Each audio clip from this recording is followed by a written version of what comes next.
ప్రభువైన యేసుక్రీస్తు నామమున అందరికీ వందనాలండి. మరొక మారు ఇలాగ మమ్మల్ని కలవడానికి దేవుడిచ్చిన కృపను బట్టి వందనాలు. 106 కీర్తనలు 106 గ్రంథంలో మరొక మాటను నేను ధ్యానం చేసినప్పుడు చాలా విలువైన మాటలు, చాలా ఒక భయంకరమైన పరిస్థితి కనబడింది. అదేంటంటే, దేవుడే ఏర్పరచుకున్న జనులు ఇశ్రాయేలులు వారి ఎదుట దేవుడు చేసిన మరి గొప్ప గొప్ప ఆశ్చర్యకార్యములు, అద్భుతములు వాటన్నిటి చూసి కూడా వారు వెంటనే దేవుని మర్చిపోవటం, అన్ని జనుల వైపు తిరగటం, అన్ని దేవతలను పూజించటం, అటువంటి పరిస్థితులకు వాళ్ళు వెళ్ళిపోవడం జరిగింది.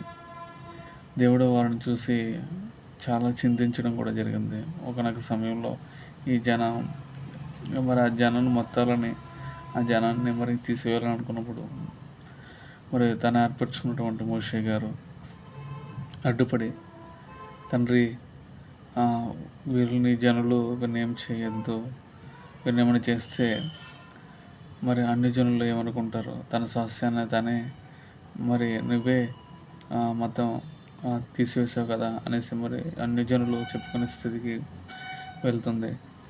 క్షమించండి అనేసి దేవునికి మొరపెట్టినప్పుడు దేవుడు మోషే యొక్క ప్రార్థన ఆలకించి ఇశ్రాయేలు యొక్క తప్పులను క్షమించాడు. అలా ఆ తప్పులు క్షమించడం, మరలా వారు పాపంలో పడిపోవడం, ఇలా దేవుని అనేక సార్లు వారు బాధ పెట్టడం జరిగింది. అయినా దేవుడు తన ఇచ్చినట్టు దావీదుకి ఇచ్చినటువంటి, యాకోబుకి ఇచ్చినటువంటి వాగ్దానాన్ని జ్ఞాపకం చేసుకుని వారిని మరలా రక్షించడం, బానిసత్వం నుంచి విడుదల దయచేయడం ఈ వాక్య భాగ్యంలో మనం చూస్తూ ఉంటాం.